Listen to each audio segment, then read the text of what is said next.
नमस्कार दोस्तों, स्वागत करता हूं आप लोग का हमारे JIB and CIB made simple के इस चैनल में। तो दोस्तों, आज हम लोग वर्किंग कैपिटल फाइनेंस, जो कि हमारा मॉड्यूल डी का सबसे इंपॉर्टेंट टॉपिक है, उसे अब एकदम कवर करेंगे। हम लोग पहले शॉर्ट में बेसिकली हमारा मेन ऑब्जेक्टिव है कुछ केस स्टडी को करना, क्योंकि हम लोग रिवीजन कर रहे हैं दोस्तों। लेकिन मैं कुछ शॉर्ट में आप लोगों को कुछ थ्योरी से भी अवगत करा दूं, ताकि उस केस स्टडी को करने में आपको आसानी हो। तो चलिए दोस्तों, कम समय में चीज़ों को ज़्यादा समझते हुए और ज़्यादा आउटपुट हम लोग लेने का प्रयास करते हैं।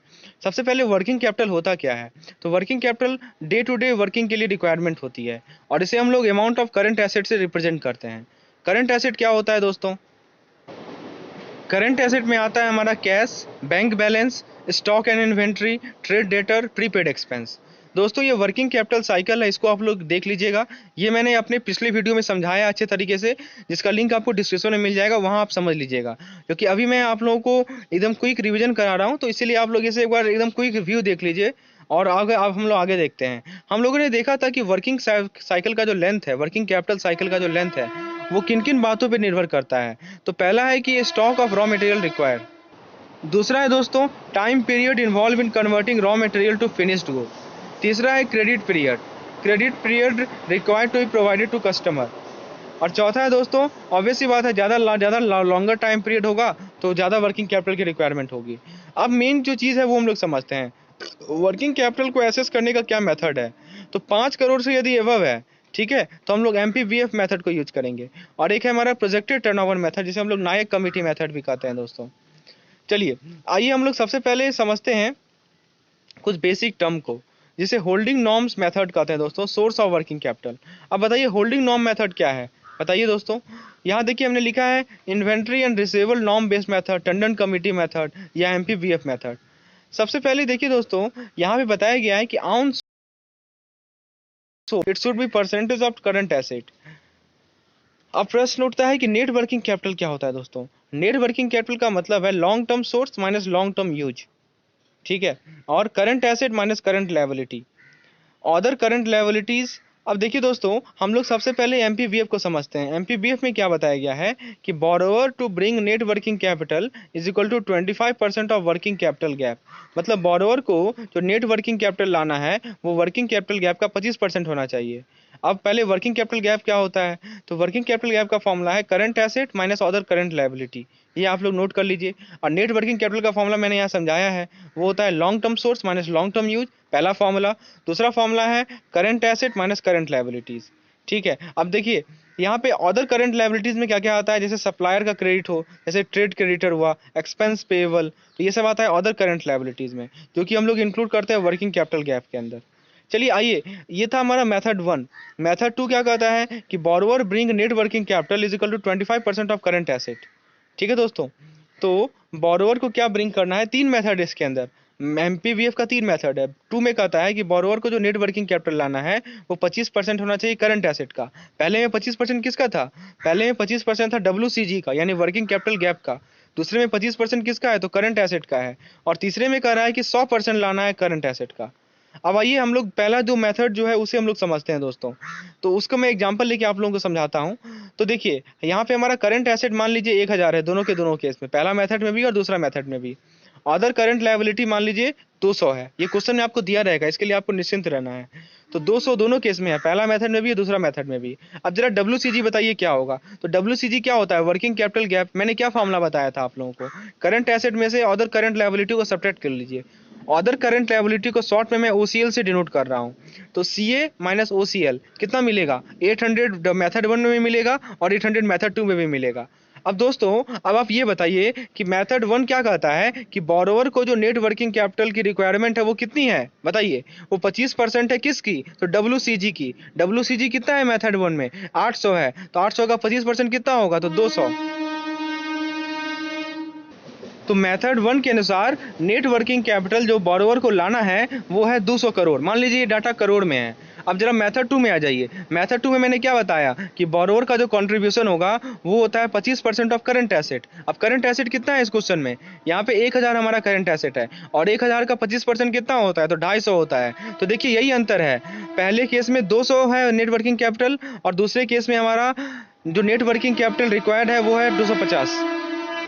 अब आप ये बताइए दोस्तों, ये जो नेट वर्किंग कैपिटल है ये वो पैसा है जो कि बोरोवर को अपने तरफ से देना है, ठीक है।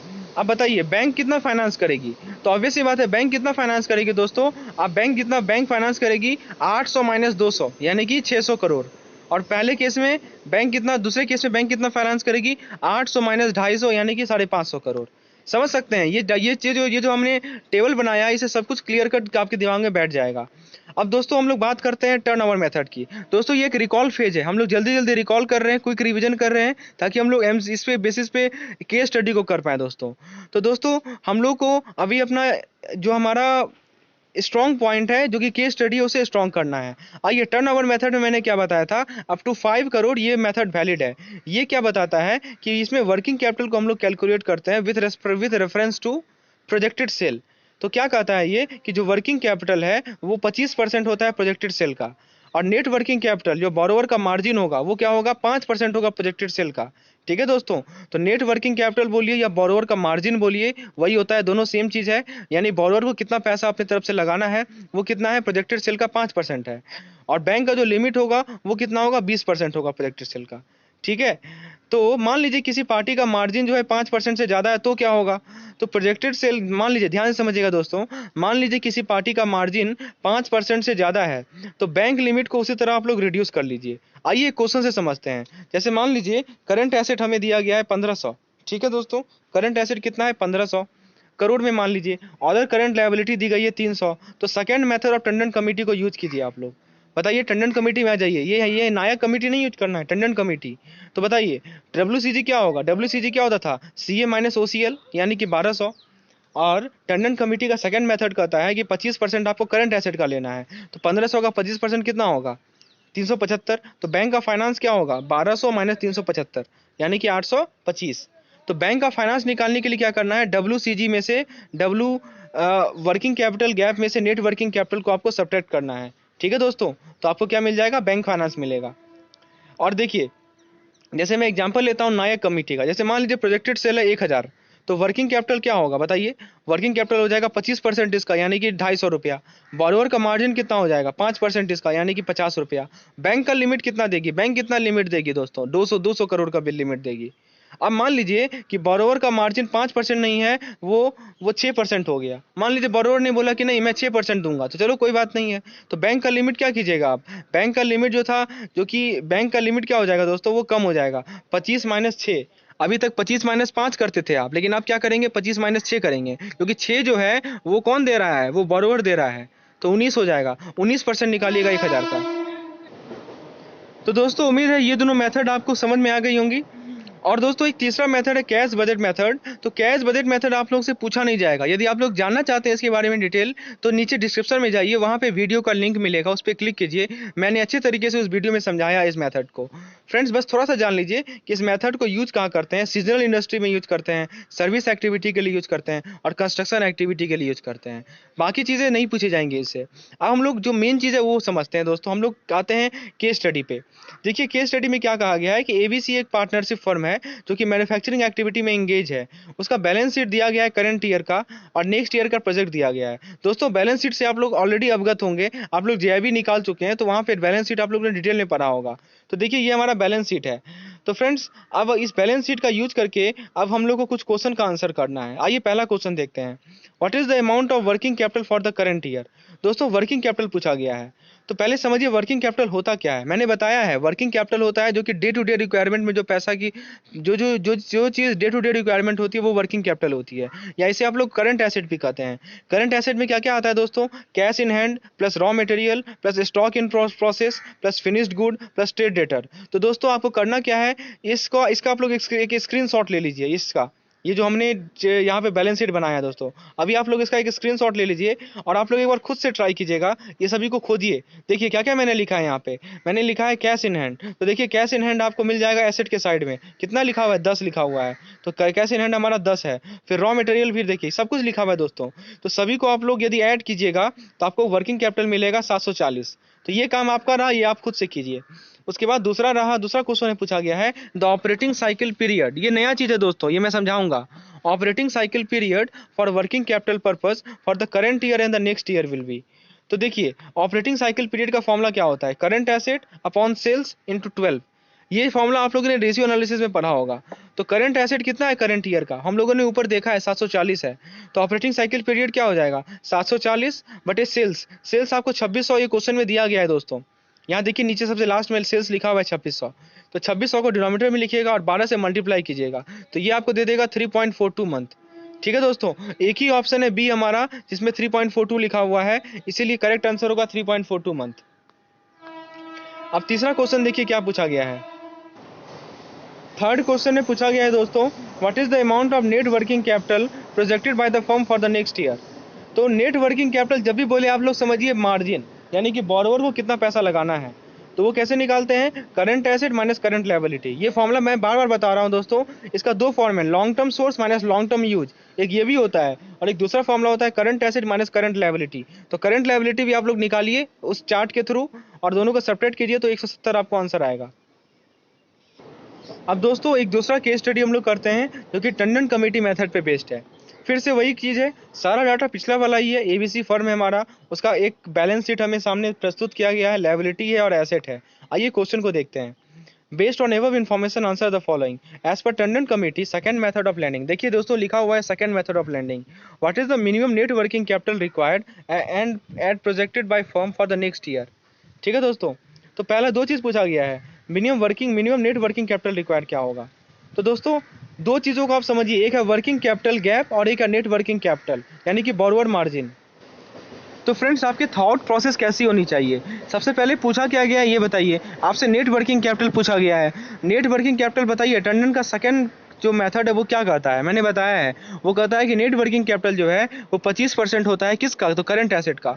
तो आपको पहले करंट एसेट निकालना है दोस्तों। करंट एसेट के लिए आप लोगों को मैंने समझाया है दोस्तों, करंट एसेट आप लोग कैसे निकालेंगे। तो फ्रेंड्स करंट एसेट हम लोगों ने पिछले ये इस वाले पिछले केस स्टडी में हम लोगों ने निकाला था जो कि था हमारा 770।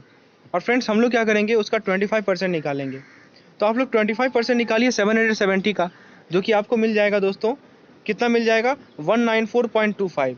तो ये दोस्तों ये लाख में डाटा दिया गया है, तो इसका करेक्ट आंसर होगा 195 लाख। ठीक है दोस्तों, तो मिनिमम नेट वर्किंग कैपिटल जो है वो नेक्स्ट वो इस साल का कितना है 195 लाख, यानी कि ऑप्शन नंबर बी। ठीक है दोस्तों, और क्वेश्चन नंबर 2 में पूछा गया है, what is the amount of bank limit for working capital which can be sanction by bank as per Tandon committee method if above information accepted by bank.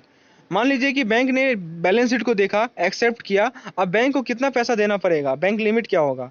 तो दोस्तों वर्किंग कैपिटल लिमिट वो कैसे निकालते हैं, जो करंट एसेट है minus current liability other than bank limit and net working capital. तो बहुत सिंपल है, करंट एसेट हमारा कितना है दोस्तों 770। ठीक है दोस्तों, 770 में से हम लोग क्या माइनस करेंगे 130 माइनस करेंगे।